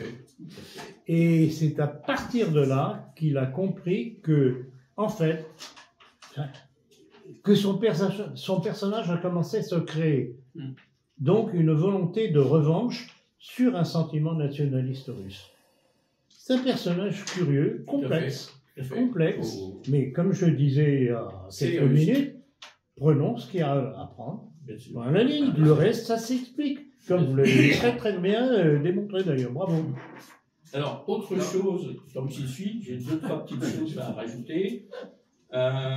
Concernant le massacre des Arméniens, on oublie toujours de citer le fait que ce sont les Kurdes qui étaient à la manœuvre, sous ordre des Ottomans, hein, bien sûr, mais qu'en même temps qu'ils ont massacré les Arméniens, ils ont massacré aussi les chrétiens libanais. Il y a tout un livre là-dessus. Bien sûr, bien sûr, c'était tout ce qui était chrétien. Voilà, ils ont fait du ménage. Tout à fait. Autre point, concernant l'Ukraine, on commence à voir apparaître des vidéos qui montrent la population ukrainienne, des mâles ukrainiens, on va appeler ça comme ça, même si ça ne plaît pas aux wokistes, qui tabassent les forces de police qui veulent les recruter. Ça commence. Et enfin, ça rejoint l'information que j'ai eue aussi. Voilà. Et enfin, dernière information, qui à mon avis est un signe que finalement Albert Pike avait vu juste, en disant qu'il n'arriverait jamais et que les peuples se retourneraient contre eux avec l'esprit de revanche. Il y a une vidéo qui vient de paraître sur VK. Au Brésil, des Brésiliens se sont attaqués à une station ARC qu'ils ont complètement détruite. Bravo. La station ARC, c'est dérivé de la technologie de Nikola Tesla sur les micro-ondes, en fait, qui permet qui explique certains tremblements de terre, ou qui explique certains... Ce qui explique le tsunami, par exemple, de Fukushima. Voilà, exactement, dont j'ai parlé d'ailleurs. Voilà, absolument. Vous le trouvez dans mon livre, Leonardo Carlos. Voilà, et on le trouve aussi sur le site, dans les trucs pour l'histoire. Donc, tout ça pour dire que, effectivement, quand on voit ce qui se passe en Israël, en Ukraine, plus le fait qu'il y ait quand même des réactions assez violentes des agriculteurs dans tous les pays d'Europe, même s'ils ne prennent pas les bonnes méthodes, peu importe, il y a quand même une manifestation. Non, et puis le pire, c'est qu'ils ne savent pas quoi faire. Et voilà. Ils savent se révolter, mais ils ne savent pas quoi faire. Ils ne sont pas encadrés. Donc, à la suite, je dirais, à la suite de ma conférence et à la suite de plusieurs de vos interventions, vous comprenez le pourquoi du titre de ma conférence. La fin de le monde. Tout à fait. Autre question? Oui. Non, vous avez assez parlé pour l'instant. D'abord, monsieur. J'en ai une ou deux. Bavard. Tout à l'heure, vous avez dit par rapport au désespoir des Ukrainiens, c'est-à-dire qu'ils sont envoyés de force sur le front au massacre. Cela ne rappelle pas le 14-18, quand on a envoyé tous les agriculteurs chrétiens? Exactement. Ce que je dénonce d'ailleurs régulièrement de la tactique du général Joffre, qui n'était pas encore maréchal, du général Joffre qui était franc-maçon. Ah, quelle surprise! Maurras avait prévu 500 000, bravo, on a eu 1 400 000. Hein. Merci. J'en ai une autre. Là, c'est pas concernant votre conférence, c'est juste parce que j'ai terminé le livre sur le général de Gaulle. Excusez-moi, sur Charles de Gaulle. Vous m'avez déjà repris la semaine dernière. Tout à fait. Bien. Donc, Je l'ai retenu la leçon. Bravo. J'ai été profondément choqué par l'épuration. Ah, ça. Déjà ça, le traitement qu'on a livré au maréchal Pétain, qui est un héros, sa mémoire doit être rétablie. Et moi, ce que je suis encore le plus choqué, c'est dans les milieux contestataires, les milieux dits de droite, qui préfèrent mettre en avant le général de Gaulle, Charles de Gaulle, pardon, et Pétain, c'est un pestiféré. Voilà.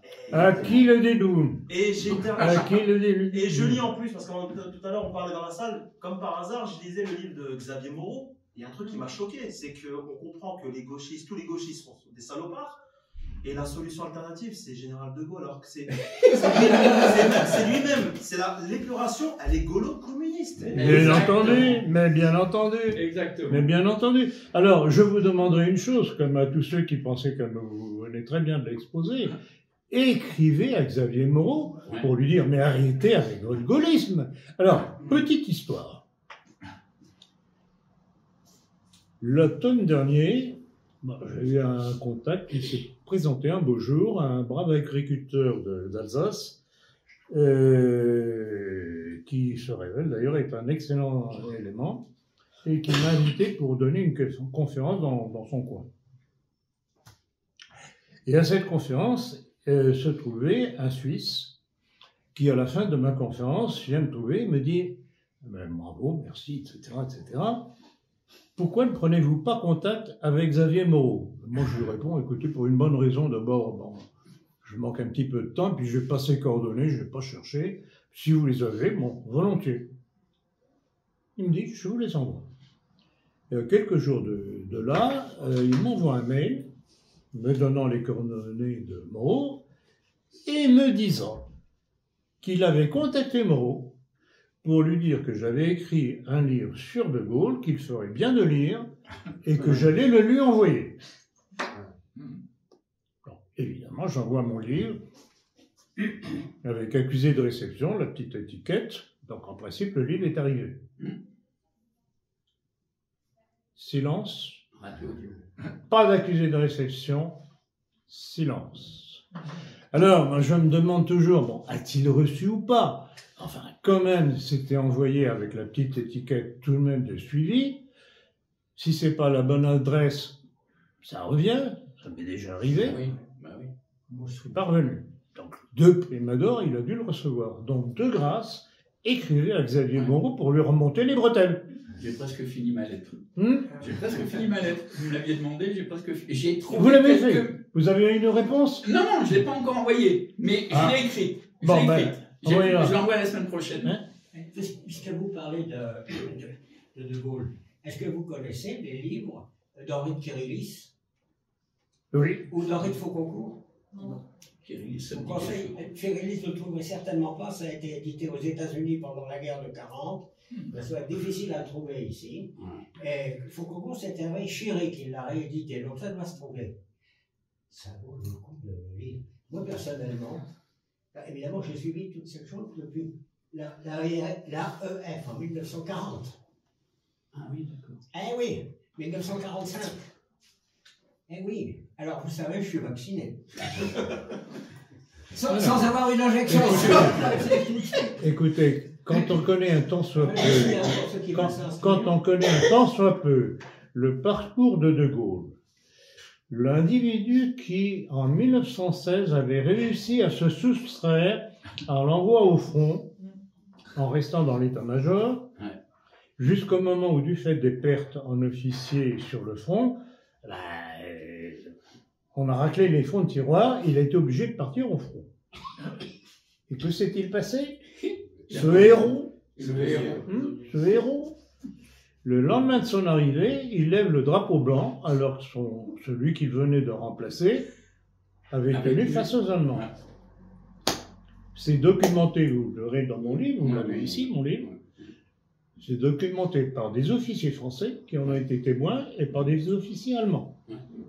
Et c'est pour ça que les les Allemands qui l'avaient fait prisonnier, après qu'il ait le drapeau blanc, ils ne lui ont pas rendu son épée d'officier, puisqu'à l'époque, les officiers avaient une épée. Donc voilà, tout ça est documenté. Ce type est un lâche, un déserteur, un criminel, et comme je le dis à la fin de mon livre, c'est celui qui, alors que le maréchal Pétain, en dépit de l'occupation, en dépit des intrigues anglo-saxonnes, avait réussi à maintenir notre empire, De Gaulle est celui qui nous aura livré simplement un hexagone. Alors, les problèmes de décolonisation, je crois que vous savez ce que j'en pense. Je n'ai jamais été pour la colonisation, ça a été une erreur. Il y avait moyen de faire autrement, d'avoir une bonne influence sur le monde arabo-musulman et le monde noir par des accords bilatéraux. On ne peut être qu'être complémentaires, et c'est toujours vrai aujourd'hui d'ailleurs. Donc, il est évident que nous sommes faits pour nous entendre. Et que c'est la République judéo-maçonnique qui a tout fait pour séparer nos communautés. Donc, il faut se battre contre cela si on veut que, à la fois nous, en tant que France, et ceux qui ont été parmi nos anciens de l'Empire, aient aussi leur mot à dire et que l'on s'entende ensemble pour notre bien commun. C'est sur le plan politique par rapport à Israël, c'est la même chose. Nous avons non seulement des intérêts communs complémentaires, mais nous avons un ennemi commun. Et je voudrais que de plus en plus de musulmans en soient conscients. Je sais que vous l'êtes. Professeur, ce que vous dites là rappelle une chose aussi sur Poutine qui est très surprenante. C'est son anticolonialisme primaire dès qu'il s'agit de l'Occident. Mais comme je dis toujours aux amis russes que j'ai sur VK, je dis mais la Crimée c'est quoi? L'Algérie c'est notre Crimée à nous. Alors pourquoi vous y avez droit vous et nous on n'y a pas le droit? Pourquoi De Gaulle a-t-il donné le Sahara qui n'était pas algérien, où il y avait toutes les réserves pétrolières et gazières, à l'Algérie? Alors là il n'y a plus personne, hein. Il n'y a plus un Russe qui vous répond. Parce que ça va contre la doxa gaulienne, hein, des Russes qui connaissent mal. Mais non, mais c'est ça qui est désespérant. J'en ai parlé tout dernièrement, d'ailleurs, dans mon entretien, je crois qu'il est déjà sur Internet. Mon dernier entretien, j'en ai parlé avec mes collaborateurs, où je ne me suis pas étonné, parce que bon, je connais ça depuis longtemps déjà, mais j'avoue que ça me fait fumer. Cette attitude des entités russes, à commencer par Vladimir Poutine, gaulliste, comme c'est pas permis, et avec une vision mais péjorative de Pétain. C'est scandaleux. Ouais, mais par méconnaissance. Tout à fait. Tout à fait. Donc c'est là, et je pense que tôt ou tard, je vais être obligé de prendre contact avec l'ambassade de Russie pour leur apporter mon livre sur De Gaulle. Oui. Et puis discuter un petit peu, voir jusqu'où on peut aller, parce que là, vraiment, trop, c'est trop. Ah oui. Alors, j'ai une proposition et une question. Pour la proposition, parce que on vous avait reçu sur un plaisir de principe. Et donc, je vais recevoir Xavier Moreau, normalement, il doit venir à la maison, parce qu'on est dans la même ville à Troyes, parce qu'il il est au bois. Je l'avais déjà reçu une première fois l'année dernière, et je vais le recevoir une deuxième fois. Normalement, je dois l'appeler demain. Donc, ce que je vous propose, c'est de me préparer une petite série de questions vis-à-vis de De Gaulle. Je vous expose en direct. Je vais être transparent avec lui. Mais vous voulez faire un échange lors de votre émission? Là, ça va être moi qui va être avec lui. Et ce que je vous propose, c'est de me préparer une série de questions, s'il y a des gens ici qui en ont, à lui exposer directement. Alors écoutez, envoyez-moi vos coordonnées. Ouais, vous avez mon adresse. Envoyez-moi vos C'est coordonnées. peut-être l'occasion de sacrifier un nouvel exemplaire que monsieur pourrait lui remettre en info. Alors moi, je suis pas Je suis un marketeur, moi. Hein, donc. Je suis pas Cyril Hanouna. Ça, c'est la surprise bizarre, tu bugs. Non. Je lui propose la deuxième. J'ai une autre question. Parce que tout à l'heure, on parlait de la réhabilitation du maréchal Pétain. Est-ce que Éric Moïse Zemmour On n'est pas sur le bon créneau de la réhabilitation du maréchal Pétain. Qui dit vrai là-dedans, qui dit faux? Alors, le problème de Zemmour, c'est un malin. Ah oui, mais ça c'est sûr. C'est un malin. Ça, Et il a très bien compris que pour s'attirer les faveurs de ce que l'on appelle les nationaux, cathos, il fallait dire du bien de Pétain. Donc, ça, c'est la porte d'entrée, disons, ça coûte pas cher et ça peut rapporter gros. C'est quelqu'un. Le problème. Et j'en parle justement dans mon dernier entretien. J'ai cité un certain nombre de ses déclarations dans les différents livres qu'il a pu écrire.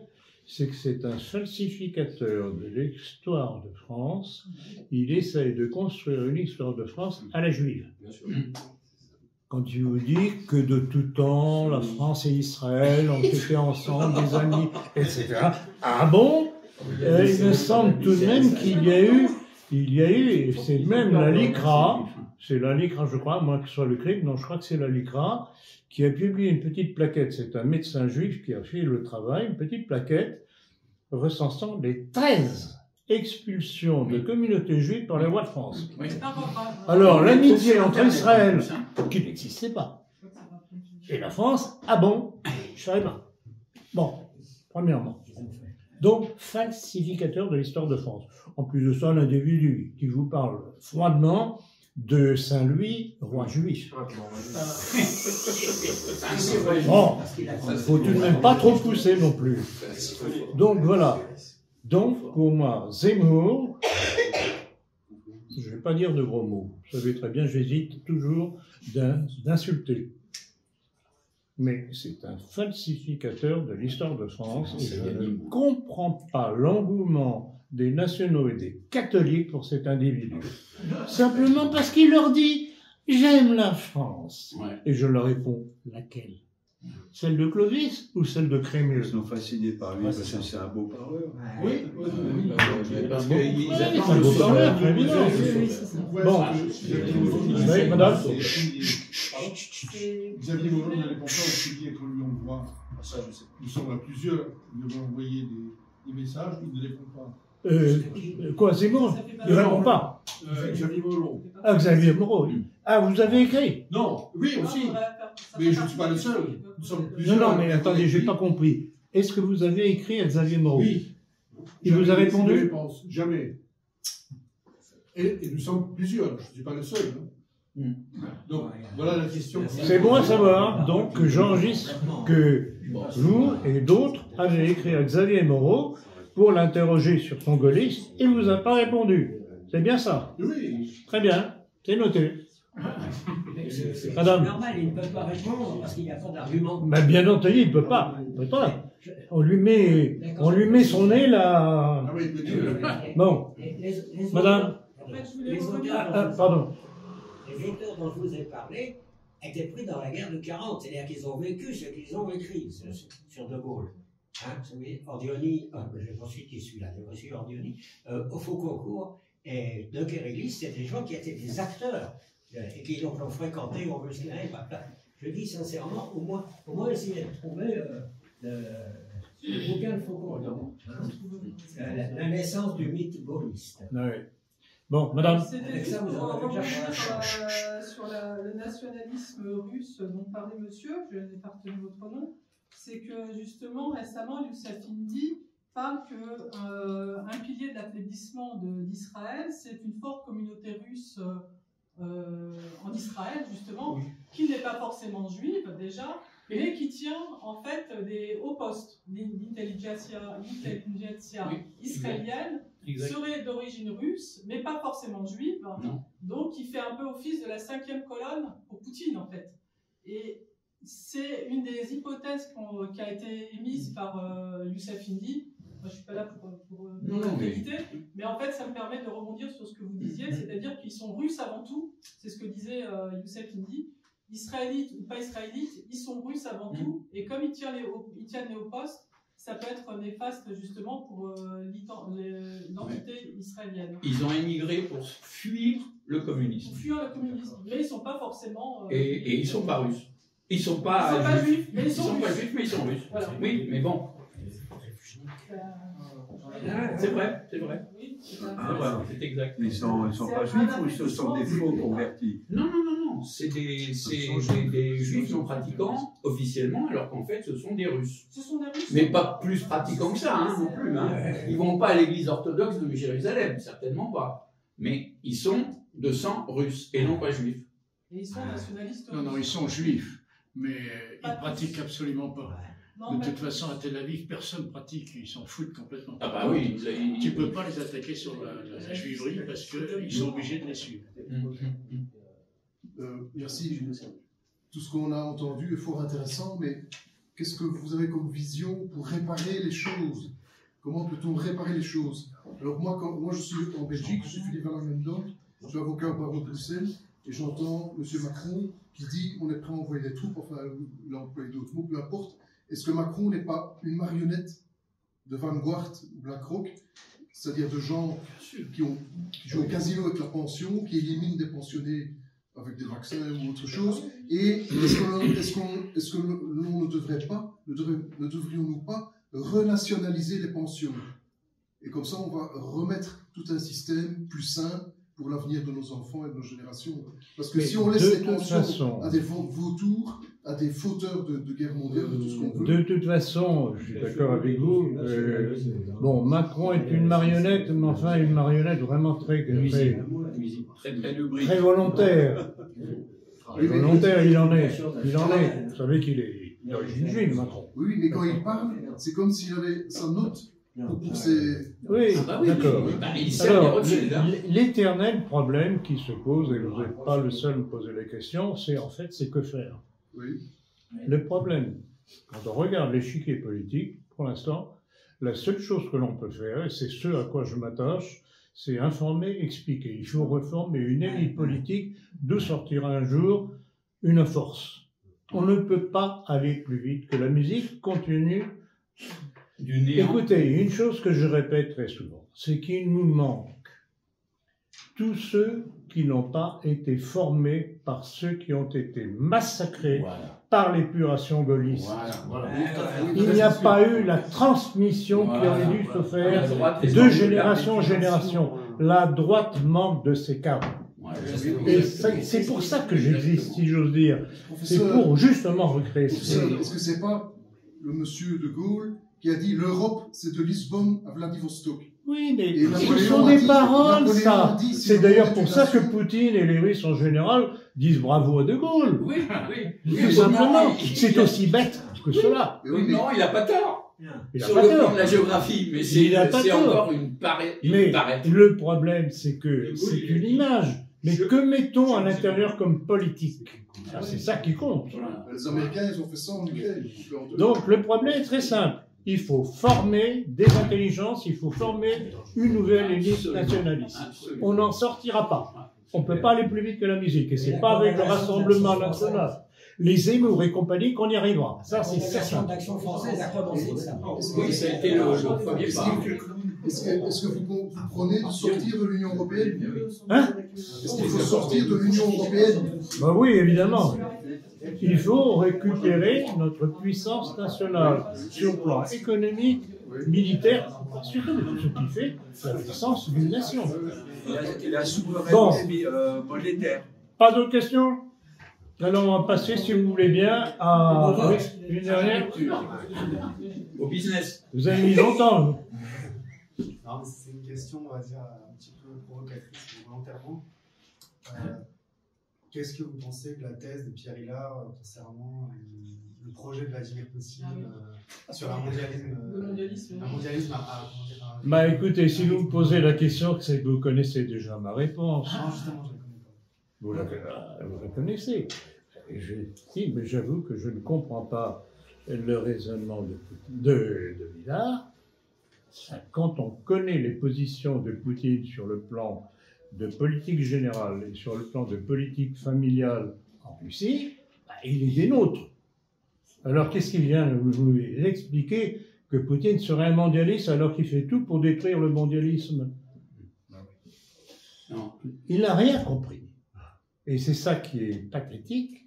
Alors, est-ce parce que, comme certains me disent, il est psychorigide? Oui, c'est pas suffisant. Ou bien parce qu'il obéit à certaines choses et qu'il est tenu.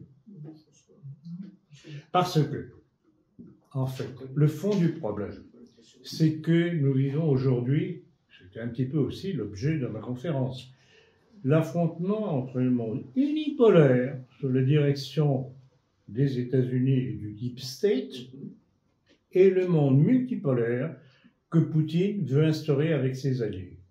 Or, monde multipolaire, ça veut dire quoi? Ça veut dire que chaque pays recouvre son indépendance sans être soumis aux dictats américains et à ceux qui se cachent derrière.